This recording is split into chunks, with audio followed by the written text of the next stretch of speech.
الحمد لله رب العالمين الواحد القهار العزيز الذي لا يغلب عليه شيء، والصلاة والسلام على رسول الله صلى الله عليه وآله وسلم. أوصيكم وأوصي نفسي بتقوى الله عز وجل فقد فاز المتقون. ويقول الله جل شأن: inna lilmuttaqina mafaza. Amma ba'd, ndugu zangu, baada ya kumshukuru Allah subhanahu wa ta'ala kwa hisani yake na kwa mapenzi yake, ametujalia katika wachache wale ambao wamepata bahati ya kufikiwa na miezi mitukufu na masiku ambayo ni matukufu. Hii ni hisani kubwa ya Allah subhanahu wa ta'ala. Sala na amani zimwendee Bwana Mtume sallallahu alaihi wasallam na masahaba zake, Allah uiradhi na kila waumini watakaofuata kwa wema mpaka siku ya malipo. Niusie nafsi yangu kumcha Allah subhanahu wa ta'ala, lakini pia nanyi nikuhusieni kumcha na kumwogopa Allah subhanahu wa ta'ala. Anwani ya khutba ya leo itakuwa al-udhiya wa ahkamiha wa shurutiha. Ni anwani inahusiana na ibada ya kuchinja, hukumu zake, lakini pia masharti yake, kwa sababu tuko katika mwezi wa Dhulqaada na mwezi wa Dhulhijja ndio mwezi wa kutekeleza na kutimiza ibada hii adhimu. Ibada hii wanachuoni wamekhtalifiana katika kauli mbili, annaha wajiba qalahu baadhi ahli alilm. Baadhi ya wanachuoni wakasema ni wajibu kwa mwenye uwezo wa kuchinja, basi ni wajibu achinje. Kundi la pili wakasema annaha sunnatun muakkada, kwamba ni sunna ambayo imekokotezwa na imehimizwa mno, imehimizwa sana, na hao ni jamhurul ulama, ambao ni wanachuoni wengi. Ni sunna ambayo imehimizwa mno na imekokotezwa mno, lakini kwa yule mwenye uwezo wa kuweza kununua au kumiliki vichinjo na akaweza kuchinja kwake, ni sunna ambayo imehimizwa. Na sunna hii si kuwa tu imeanza katika umma huu, bali tangu katika umma zilizopita na kwa manabii na mitume waliopita, kwa ushahidi wa aya ya Allah subhanahu wa ta'ala aliposema walikulli ummatin ja'alna mansakan, na kwa kila umma katika umma zilizopita tuliwawekea ibada ya kuchinja na kumwaga damu katika umma zilizopita. Liyadhkuru isma Allah, ili wapate kulitaja jina la Allah na wamshukuru Allah subhanahu wa ta'ala ala ma razaqahum min bahimatil an'am, na kwa sababu tu Allah subhanahu wa ta'ala amewaneemesha akawaruzuku wanyama hoho, wanyama wanaofugwa. Na wanyama tukizungumzia kuchinja tunakusudia ng'ombe, ngamia, mbuzi, kondoo. Hawa ndio wanyama ambao ni sunna kuchinjwa. Kwa hiyo mtu asije akaenda porini akatafuta twiga au katika wanyama wa porini akachinja kwamba nimechinja twiga, nimefanya ibada ya chinjo. La, ni katika wanyama ambao wanaofugwa. Bahimatul an'am ni wanyama hoho, wanyama ambao wanaofugwa: ng'ombe, ngamia, mbuzi na kondoo. Na kwa ng'ombe ni yule ambaye ametimiza miaka miwili. Kwa mwenye kuchinja ngamia ni yule ambaye ametimiza miaka mitano. Mwenye kuchinja mbuzi aliyetimiza kuanzia mwaka mmoja. Kondoo ni yule aliyetimiza kuanzia miezi 6. Hawa ndio wanyama ambao ni sunna kuchinjwa, na sunna hii imehimizwa mno. Na Allah subhanahu wa ta'ala akasema wa ilahukum fa ilahukum ilahun wahid, na Mola wenu ni Mola mmoja muabudiwa. Falahu aslim, kwake yeye mjisalimishe kwa kunyenyekea, kwa kutii amri yake Allah subhanahu wa ta'ala katika amri zake. Wabashiril mukhbitin, basi wape bishara njema wale ambao wenye kumtii Allah, wenye kunyenyekea kwa Allah, wenye kuwa na ikhlasi kwa Allah subhanahu wa ta'ala. Ndugu zangu katika imani, baada ya kuangalia kwamba ibada hii ni sunna ambayo imehimizwa mno, lakini pia wanachuoni wengine wakasema kuwa ni wajibu, na Allah akasema katika suratul Kauthar, fasalli li rabbika wanhar, sali kwa ajili ya Mola wako, lakini pia uchinje kwa ajili ya Mola wako. Kwa hiyo lafdhi iliyokuja hapa wanhar imekuja katika swigha, katika tamko la kuamrisha usali kwa ajili ya Mola wako na pia uchinje kwa ajili ya Mola wako.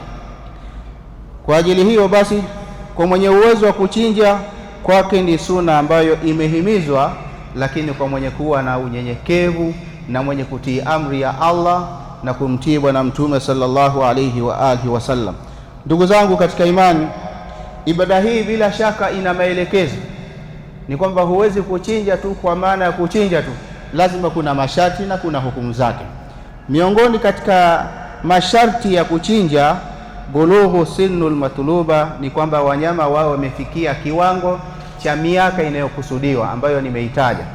Lakini katika masharti mengine, salamatiha min aluyub, ni kwamba wawe wamesalimika na zile kasoro.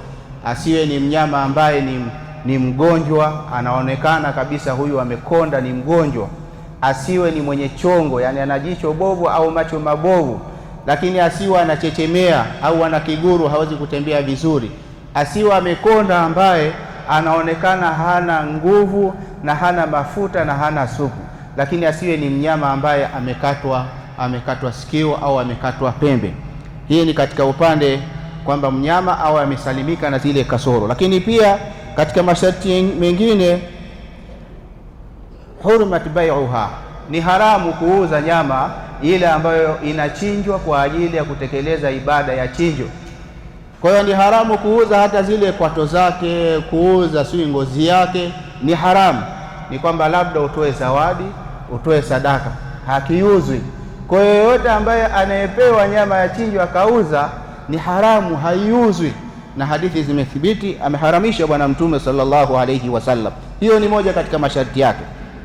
Lakini pia dhabhiha fi waqtiha almuhaddad, kwamba wanyama hao huwezi ukachinja kwa muda ambao unataka mwenyewe, iwe baada kusaliwa salatu al-Eid al-Adha, baada ya hapo ile siku ya Eid, baada ya swala, na zile siku tatu baada ya siku ya Eid, ayamu tashriq, masiku matatu baada ya siku ile ya Eid. Huu ndio wakati ambao ni sunna kuchinja. Kwa hivyo mtu asije akachinja asubuhi mapema au kabla kusaliwa salatu al-Eid, kabla yake, siku ya kabla yake. Hapana, una muda wake maalumu wa kuchinja. Lakini pia katika kugawa nyama hizi, ule mwenyewe, lakini pia utoe sadaka na utoe zawadi kwa majirani zako na marafiki zako. Lakini pia ni sunna, kama utachinja mwenyewe na kuwa ni afdal ukachinja mwenyewe, la basi akichinja mwingine ni vizuri, inapendekezwa wewe ukahudhuria pale ambako mnyama anachinjwa na unatekeleza ibada hii vizuri, ukahudhuria ukawa upo. Kwa hivyo almuhimu ni kwamba mnyama anayechinjwa awe ni mnyama aliyekuwa bora na mnyama aliyekuwa mzuri. Mtume sallallahu alaihi wasallam anasema, inna Allaha tayyibun, Allah ni mzuri, wala yakbalu illa tayyiban, lakini Allah hazikubali ibada na matendo isipokuwa yaliyokuwa mazuri. Kwa hiyo pia anayechinja achinje mnyama ambaye amesalimika na zile kasoro na zile aibu, kwa sababu Allah anapenda kitu kilichokuwa kizuri. Kwa hiyo uchinje mnyama ambaye mwenye sifa ambazo zilizokamilika. Lakini pia ukimchinja mnyama kwa kutaraji malipo kwa Allah subhanahu wa ta'ala na kwa kuitukuza ibada hii, ni ucha Mungu. wa man yu'adhimu sha'air Allah fa innaha min taqwa alqulub, hakika yule ambaye anaheshimu alama na nembo za dini ni alama ya uchaji Mungu na alama ya kumcha Allah subhanahu wa ta'ala. Kwa hiyo anayechinja ni kwamba anapata fadhila, lakini ni alama kubwa ya kuchinja kwamba umejitolea kutekeleza ibada ambayo hata umma zilizopita kadhalika walifaradhishiwa au walipelekewa ibada hii ya kuchinja. Ndugu zangu katika imani, kuna masharti pia.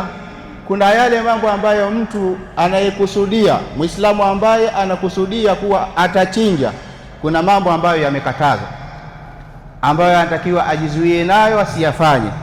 Mtume sallallahu alayhi wasallam akasema, idha raaitum hilala dhilhijja, pindi mtakapouona mwezi wa muandamo wa mwezi wa Dhulhijja, wa arada ahadukum an yudhahi, na mmoja wenu akakusudia akatia nia ya kuchinja, falyumsik an sha'rihi wa athfarihi, basi ajizuie asinyoe nywele zake, lakini asikate kucha zake.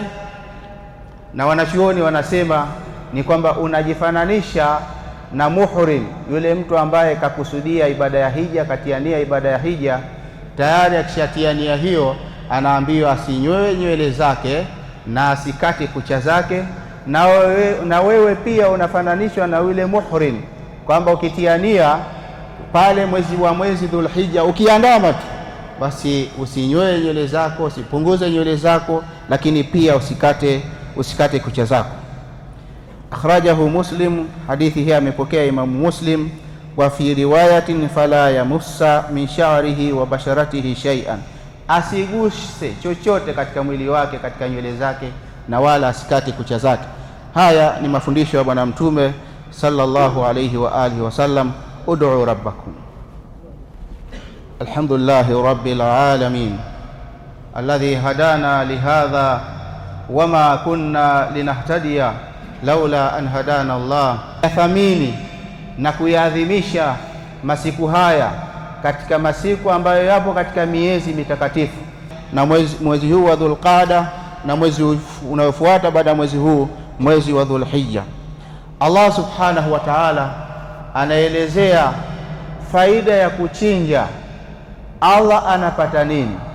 Tukichinja wale wanyama tunaofaidi ni sisi, tunakula nyama na kadhalika, na wengine wanauza kwa wale wasiokuwa na hao wanyama, wanauziwa, wanafaidika kwa kuuza.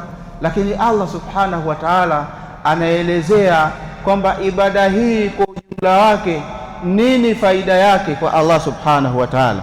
Allah akasema, la yanala Allaha luhumuha wala dimauha, Allah hapati kufaidika na zile nyama ambazo tunazochinja, Allah faidiki nazo, wala dimauha, lakini hata damu ambazo zinazomwagika Allah faidiki nazo, ni sisi ndio ambao tunafaidika.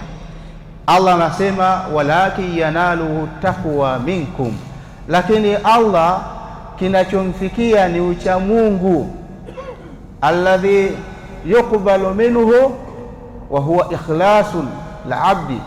Kinachomfikia Allah ni ile ikhlasi ya mja ambaye anatekeleza ibada hii kwa ajili ya Allah kwa ikhlas, wa taqwahu, kinamfikia Allah ucha Mungu, wa taatihi, na taa ya mtu. Kwa hiyo kwenye kuchinja Allah subhanahu wa ta'ala kinachomfikia ni ile ikhlasi ya mtu ambaye anatekeleza ibada hii kwa ikhlasi kubwa kwa ajili ya Allah subhanahu wa ta'ala, kwa kutoa mali yake kwa wasa ambao Allah subhanahu wa ta'ala amempa, lakini pia ucha Mungu wake, lakini na taa yake. Hivi ndivyo Allah subhanahu wa ta'ala anaviangalia. Anayechinja achinja akiwa na ikhlas, akikusudia kumcha Allah, akikusudia kumtii Allah subhanahu wa ta'ala, ili upate kulipwa kwa nia hiyo. Innamal a'malu binniyati wa innama likulli imri'in ma nawa, kila moja analipwa kwa nia na matendo hulipa kwa nia. Kwa hivyo tumwombe Allah subhanahu wa ta'ala tujalie kwa wale ambao wamekusudia kutekeleza ibada hii, Allah wafanyie wepesi, na Allah atuwafikishe na atukubalie matendo yetu, na Allah subhanahu wa ta'ala atuwafikishe na atupe mwisho ulikuwa mwema. Allahumma taqabbal minna innaka antas samiul alim wa alaina maulana innaka antat tawwabur rahim. Allahumma arina haqqa haqqa warzuqna ittibara wa arina al-batila batila warzuqna ijtinaba. Allah, takuomba utupe amani katika nchi yetu na mshikamano na mapenzi baina yetu. Ya Allah subhanahu wa ta'ala, umwepushilie mbali kila adui anayetaka kuharibu amani na utulivu uliopo katika nchi yetu. Lakini Allah subhanahu wa ta'ala, tunakuomba uwape hekima na busara viongozi ambao wameshika dhamana ya kuongoza katika nchi hii. Uwape hekima, uwape busara na huruma katika kuongoza hii nchi. Allah subhanahu wa ta'ala ibariki nchi hii, na pia kadhalika na sisi tumuombe Allah subhanahu wa ta'ala juu ya hili kwa kila mara na kwa kila dua zetu. Faqimis sala.